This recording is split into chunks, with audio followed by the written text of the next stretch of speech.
Alors, bonjour chers amis et bienvenue. Aujourd'hui, nous allons voir ensemble la méthode Monopoly et comment utiliser cette méthode pour vous enrichir. Alors, ce qu'il faut savoir, c'est que en investissement immobilier, il faut deux choses très importantes lorsqu'on aimerait bien faire fortune dans ce domaine. Il faut une stratégie et deux, un plan. Alors, dans cette vidéo, nous allons parler essentiellement de la méthode Monopoly que vous pouvez utiliser en retour pour faire fortune en tant qu'investisseur immobilier. Alors, dans le jeu de société Monopoly, nous avons des cases vertes qui constituent des petites maisons et des cases rouges qui constituent des grandes maisons ou des hôtels. Donc, quelle est la règle du jeu dans ce jeu de société? C'est que quoi? Pour avoir une case rouge qui constitue un hôtel, il faut avoir 4 petites maisons vertes. Donc, comme je l'explique, pour avoir un grand hôtel, il faut 4 petits hôtels. Donc, pour avoir un hôtel rouge, il faut avoir 4 petites maisonnettes vertes. Donc, puisque le jeu nous dit maintenant comment utiliser ce système pour pouvoir faire fortune en tant qu'investisseur immobilier.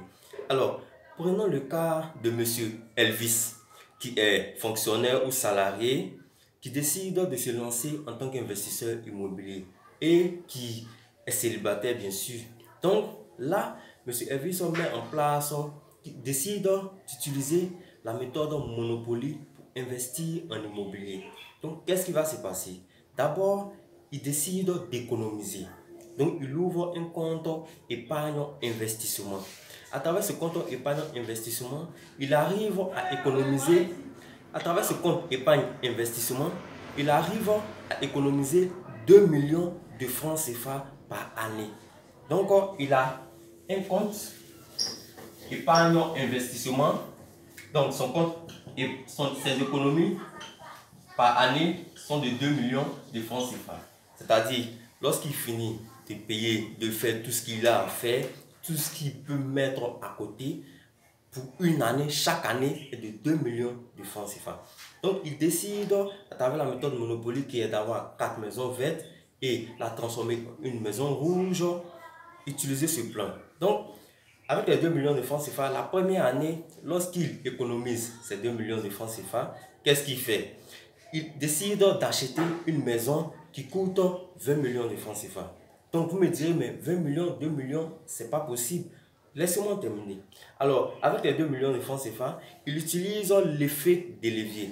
C'est-à-dire, il envoie ces 2 millions avec les 20 millions. 2 millions, c'est 10% des 20 millions. Donc, il envoie comme apport initial 2 millions. Et maintenant, il fait un emprunt hypothécaire à hauteur de 90%. C'est-à-dire qu'il utilise 90% de l'argent des autres investis en immobilier. Donc, il a 2 millions et il emprunte 18 millions. Ce qui fera les 20 millions. Voilà ce que M. Elvis fait. Donc, la première année, il achète sa première maison à 20 millions. Voilà la première année, il arrive à acheter une maison de 20 millions. Donc là, avec les 20 millions, comme vous pouvez le voir, il a eu un apport initial de 10% et il a emprunté de l'argent à hauteur de 90%. C'est-à-dire que la banque lui a prêté de l'argent à hauteur de 90%. Maintenant, la première année, tout s'est bien passé. Là, on suppose maintenant qu'il y a un taux d'inflation. Donc, on suppose que son taux d'inflation est de 10%. Alors, qu'est-ce que ça veut dire? Un taux d'inflation de 10%, ça veut dire que la maison qu'il a empruntée 18 millions plus ces 2 millions pour acheter augmente de valeur, augmente de 10% de valeur chaque année. Donc, si on est par exemple en 2019, en 2020, la maison coûtera 22 millions au lieu de 20 millions. Donc, il y a un taux d'inflation de 10%. Ok, on va dans ce processus. En 2020, avec le même système, il achète une autre maison. Donc, il achète une deuxième maison. En 2021, il achète sa troisième maison. Et en 2022, il achète sa quatrième maison. Donc, suivant son plan et suivant sa stratégie, c'est-à-dire la stratégie Monopoly, qui est d'avoir une maison chaque année qui coûte 20 millions de francs CFA avec son apport initial de 2 millions et suivi d'un endettement de 90% avec le système qui est l'effet d'élevé ou l'ADA qui est l'argent des autres, qui est le fait d'utiliser l'argent des autres pour investir en immobilier. Donc là, ce sont des maisons qui mettent en location. Nous sommes d'accord. Ok, donc la deuxième année, il achète une autre maison. Il suit son plan. Comme je le disais au début, l'investissement, que ce soit immobilier, peu importe le type d'investissement, il faut que vous ayez une stratégie et un plan. Et ces deux éléments doivent être en harmonie et que vous puissiez suivre ce que vous avez établi comme plan et stratégie afin d'atteindre l'objectif que vous vous êtes fixé. Donc là, la troisième année, il achète une maison de 20 millions. La quatrième année, il achète encore une maison de 20 millions. Suivant toujours son plan et sa stratégie qui est d'avoir un apport initial de 2 millions suivi d'un endettement à hauteur de 90%. Voilà. Vous, peut-être que vous avez décidé d'épargner. Ok, mais lui, suivez ce que ça va apporter. Ok, suivons maintenant, c'est 4 années plus tard. La cinquième année, il décide de passer maintenant à la phase supérieure qui est de payer son immeuble de 20 logements. Donc, la cinquième année, Monsieur Elvis, voilà, Monsieur Elvis décide d'acheter un immeuble de 20 logements. Maintenant, après avoir étudié le marché, il a vu un immeuble très profitable et très intéressant, mais qui coûte la somme de 200 millions de francs CFA. Donc, l'immeuble qu'il côtoie, voilà, l'immeuble qu'il aimerait bien acheter coûte 20 millions de francs CFA. Comment est-ce qu'il fera pour pouvoir acheter cet immeuble de 20 millions de francs CFA? Là, qu'est-ce qu'il fait? Il vend ces 4 maisons qui ont coûté 20 millions de francs CFA à l'achat. Maintenant, suivi de l'inflation qu'il y a de 10% chaque année, il arrive à vendre ces 3 maisons à 100 millions de francs CFA.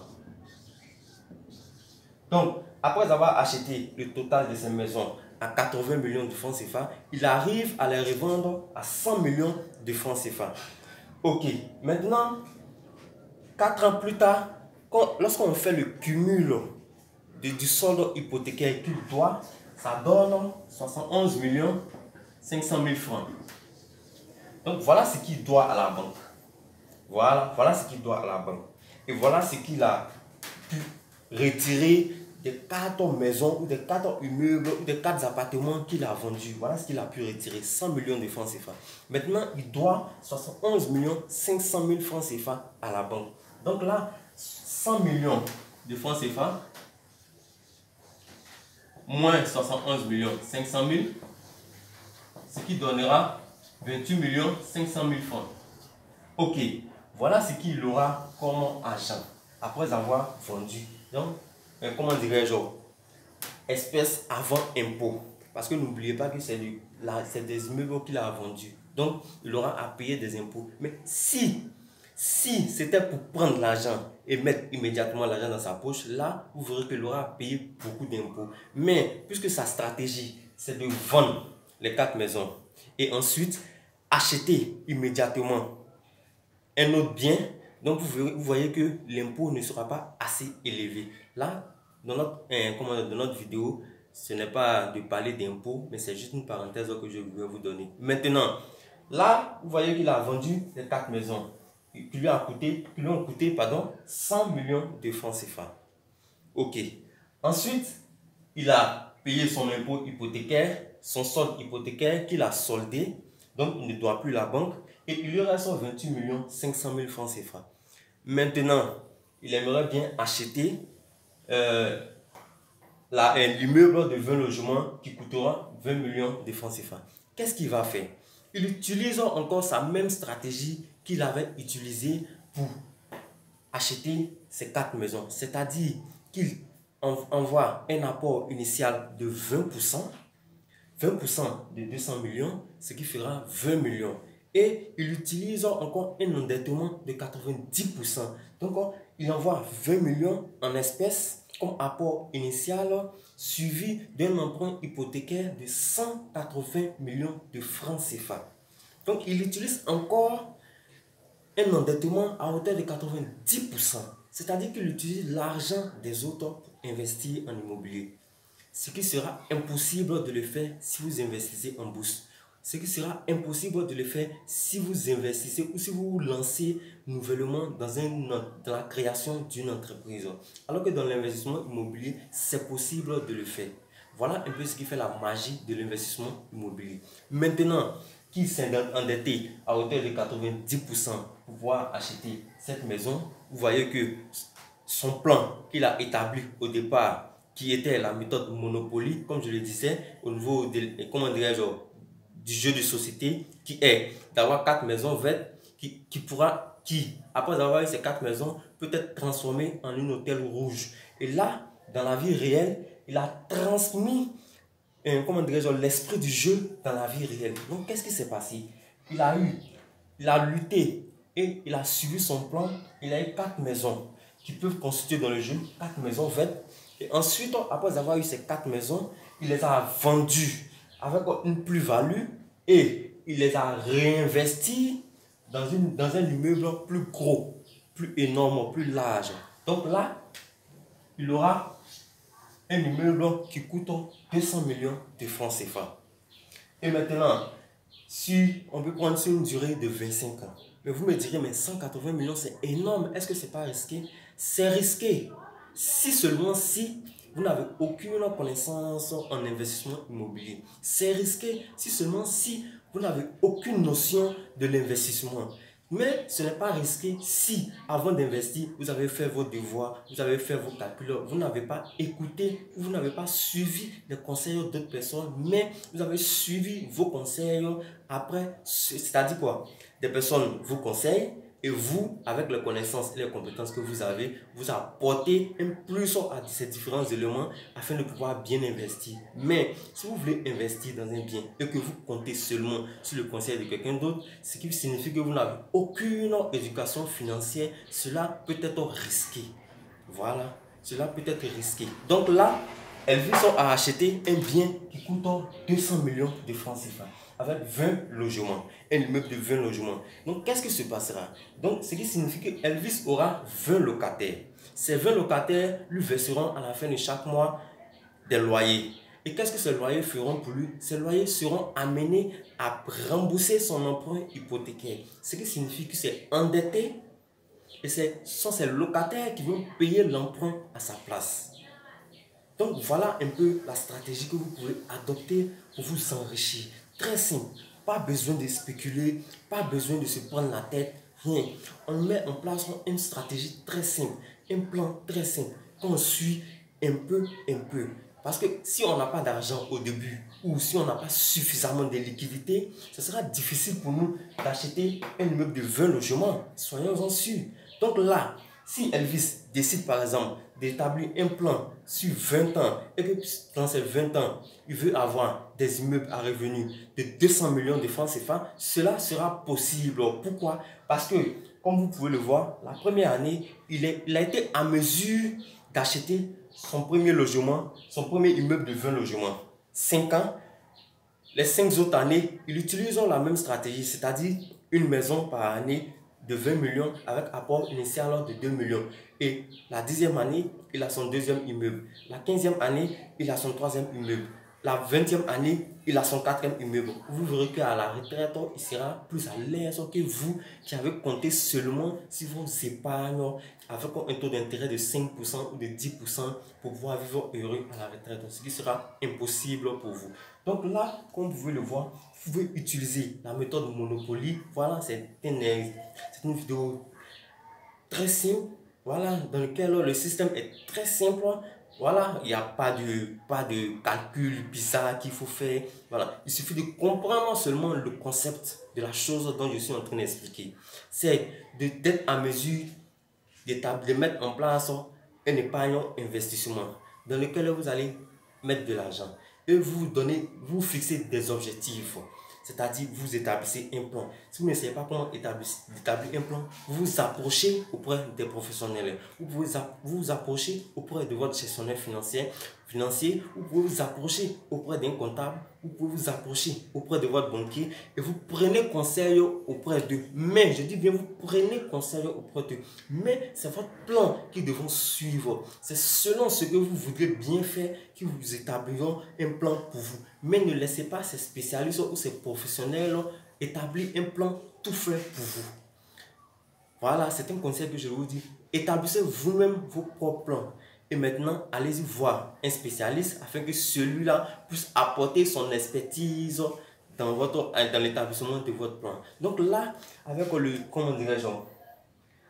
la méthode Monopoly, lorsque Elvis utilise cette méthode Monopoly qui est d'acheter une maison chaque année, 4 ans plus tard, ils vendent les maisons et le revenu, l'argent qu'ils gagnent en retour comme bénéfice et comme apport, ils l'injectent dans un immeuble. Voilà un peu ce qui fait la simplicité de la chose. Donc là, vous voyez que comme je le disais, 20 ans après, s'il continue, après 20 ans de service ou 30 ans de service, s'il continue dans ce même plan, si c'est 30 ans de service, il aura 6 immeubles à revenu de 20 logements. Et vous verrez que son cash flow sera énorme. Vous voyez que là, il sera heureux. Il sera amené à faire tout ce qu'il veut. Parce que c'est un investissement qu'il fait. Donc, il va se créer un pacte immobilier. Et là, ce sont des hypothèques qu'il payera. Donc, forcément, il va finir de payer, même si c'est 25 ans, c'est 30 ans, forcément, il va finir de payer. Et ses immeubles vont l'appartenir. Et même s'il meurt, c'est un héritage qu'il laisse à sa famille. Voilà un peu. Donc, essayez d'apprendre tout ce qu'il y a à apprendre dans l'investissement immobilier parce que je peux vous le dire, c'est l'un des meilleurs investissements qui puisse exister dans ce monde. Vous pouvez investir en bourse, tant mieux. Mais moi, le conseil que je peux vous donner en tant que conseiller en investissement immobilier et coach en formation personnelle, c'est de vous intéresser à l'investissement immobilier parce que c'est un investissement solide, c'est un investissement tangible, c'est un investissement dans lequel on peut emprunter énormément d'argent pour injecter dedans. Alors que dans les autres classes d'affaires, c'est pratiquement impossible d'avoir assez, jusqu'à 90% d'emprunt. Voilà, c'est carrément impossible. Donc, il faut vous intéresser à l'investissement immobilier. Suivez le cours d'investissement immobilier. Apprenez. Lorsque vous allez apprendre, vous allez prendre goût. Premier investissement, deuxième investissement, troisième investissement, vous verrez que ce sera plus facile d'avoir même des immeubles de 1 milliard. Parce que l'objectif, c'est de commencer. Et lorsque vous commencez, vous allez acquérir de l'expérience. Au fur et à mesure que vous allez acquérir de l'expérience, vous allez voir que vous allez être à mesure d'investir dans des investissements encore plus énormes. Voilà un peu ce que c'est que la méthode Monopoly. J'espère que cela vous servira dans vos stratégies ou de vos plans d'investissement immobilier. De mon côté, j'ai été très ravi de vous apporter cette connaissance et j'espère que cela vous servira dans le futur.